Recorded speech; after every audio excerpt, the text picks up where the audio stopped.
Let's get into some of the other notes here. We have Kayla. Kayla. That is me. You're a Christian, single mom, single for 9 years. Within that time, you had one night stand that led to an adoption. You mentioned the adoption, and that was from a one night stand? Correct. Okay.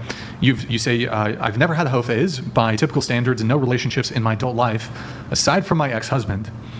So no hoe-phase aside from the one night stand pregnancy. I've had a few discretions since my divorce. Okay. Nothing that, all of them Yeah. one night stands, nothing that was like a relationship. Yeah. It's kind of me giving into the world saying like, go get it, girl. So I went and got it and then instantly regretted it. And you said unique. Yeah, you already said this. I got pregnant off a one night stand, gave the baby away through adoption. Relationship with ex-husband, uniquely sad, you think. But did you not want to get into that, or? I can't get into my ex-husband's relationship with my Like daughter, details? but I Okay. can talk about my relationship with my ex-husband. Yeah, you said the common story of a girl with low self-confidence staying with the wrong guy with a few extra twists and turns. So if you want to give us kind of like the plot synopsis version, go ahead. So I met him when I was 18. I moved to Maryland when I was 18. I went there for... Pull the mic a little closer. I can move it? Yeah, you're good. Okay.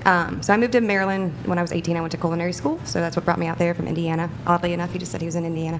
And I met my ex-husband when I was 18. We worked at Bob Evans together. I pursued him. I was always the girl that went after the guys as like a young girl. So when I went off to college, I did the same thing.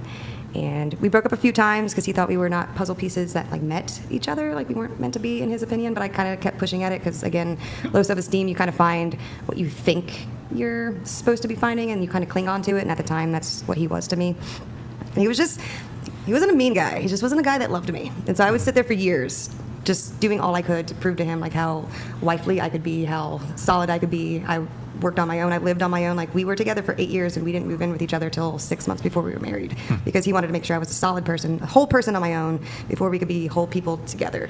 And he was just very narcissistic, very just like, I don't know, ignorant to my emotional sides, just like some men can be, but at the same time, I know it's very, he's not abusive physically, just very emotionally. Made me feel like my opinions didn't matter, my emotions didn't matter, and I was okay with it until I was married. And then we got pregnant on our wedding day, and I always say that when my daughter came out of my vagina, she pulled out my balls, because after I gave birth to my daughter, I started realizing how I did deserve more than a man who thought I was just okay. I deserved more than a man who said I actually wasn't the most beautiful girl in the room, and all those sorts of things. And we divorced because something came up with my daughter, and I wouldn't just believe him. And he actually was the one that went to court and filed for divorce to me. So I didn't divorce him. He divorced me because I wouldn't just side with him. And that was my marriage in a nutshell. It was just, he was a whatever guy. Gaslighting. Very gaslighty. I don't know. He was just very much of a whatever dude, not a yes man. So we lived a life with no amenities. We had no credit cards. We didn't own anything extravagant. We weren't allowed to have cable in the house. We didn't have the internet because it was... Sounds great. I currently actually still have no internet or cable in my house because once you remove yourselves from that addiction, you realize how frivolous it is, and it's also an extra $120 in my pocket. Right. But when you're in a relationship with someone who says like no to anything besides food, house, gas, job, it was very limited in life, and I just lived in that for a long time. It was Kind of like how people live throughout all of history. pretty much, Yeah. which I came from a very disgruntled and dysfunctional like family lifestyle dynamic when I was a child. So to me, it was very stable. Like the doldrums of our relationship, looking back at it, yes, it was boring. Yes, there was no like emotional growth. Yes, to a lot of things that didn't happen, but it was stable. He wasn't off the rails crazy guy. He wasn't yelling at me all the time. He wasn't constantly moving. He wasn't constantly doing a whole bunch of stuff. He just wasn't doing anything. That makes sense. And it Do you was miss just being boring. married? I don't miss being married to him, but I do miss being married. Like I always grew up thinking that I would be a married woman. I would be a woman creating children, someone fostering like a household, nurturing a man, being behind a man, like filling up his cup as he fills others, sort of situation. Because I feel like that's what wives are kind of meant to do. So I do miss that, and I still do long for it. I know I'm 40. What but was this breaking point with the daughter? Unless that's like She said she couldn't talk It's about stuff. it, does she? Yeah, I'm like in a legal custody battle, so I'm not okay. allowed to say things that might influence how people view him. But it came to a situation where I had a 2-year-old coming to me saying a certain thing had happened in her life, and I had a choice to either listen to a 2-year-old that had no reason to make up anything, or listen to a man whose reaction to it was very angry. Normally, I find that if someone is presented with something that has happened, if they come at you with anger, it's normally guilt, which normally kind of says, yes, this has actually happened. I mean, it's a natural reaction. to get Actually, anger angry is if a there's natural false reaction to being accusation, too, false right? That's true, accusations. too. Yeah, I do agree with that. Yeah. So if there's a false accusation, I would get angry. Right? Reactionally, yes, but after I Factually, think yeah. like months of conversation, going through therapy, if the level of anger never subsides, it kind of it Okay. Well, one thing on that's interesting to me is, like, if somebody says you did something, maybe you did, maybe you didn't, but then they say if you become defensive, but like, how do you do you expect people to not defend themselves if they've been falsely accused of something? That's why I don't understand. Like, isn't that the point? Like, you want to defend yourself, but people will use your defensiveness. Oh, you must have done something because you're so defensive. Well, about I think it's kind of like the same way how some men view women when they become in conversation. Yes, you have every right to defend yourself with a defense. If all it is an emotional reaction and there's no anything behind it to prove it otherwise besides an emotional. I thought men were outburst. supposed to be more in touch with their emotions. I think when it comes to your child, it's a hard line though. I mean, right?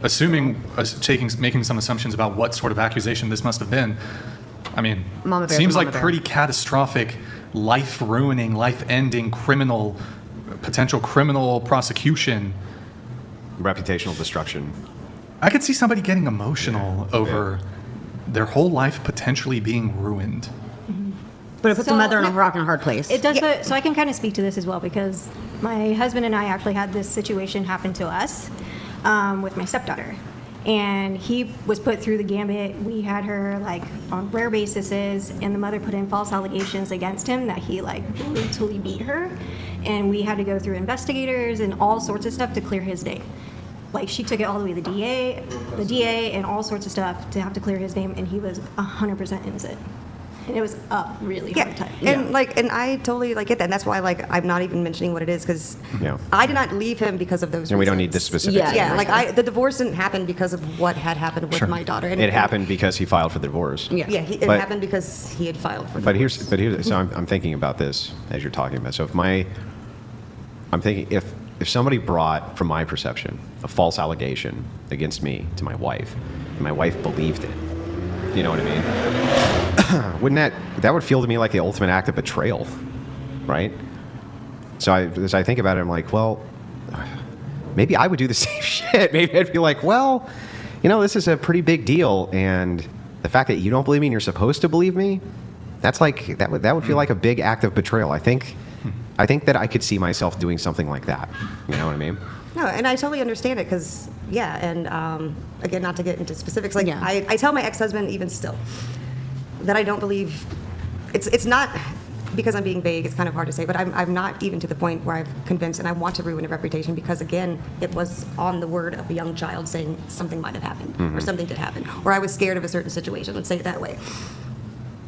That's why I didn't go straight and filed for divorce. That's why I'm not wanting to mention it here. And Yeah, sure. I didn't even write it down in my divorce papers of this is why it's happening because I didn't want it to become a false accusation that became something that ruined someone's reputation because boy howdy, do those things certainly do ruin people's reputations. But Yeah. at the same time, if in a relationship, if you're saying, okay, especially when you have a child involved, because yes, mama bears, that comes out real hard. Yeah. It's really hard for us to say, whoa, whoa, whoa. I feel like I need to protect my child. And yes, I understand.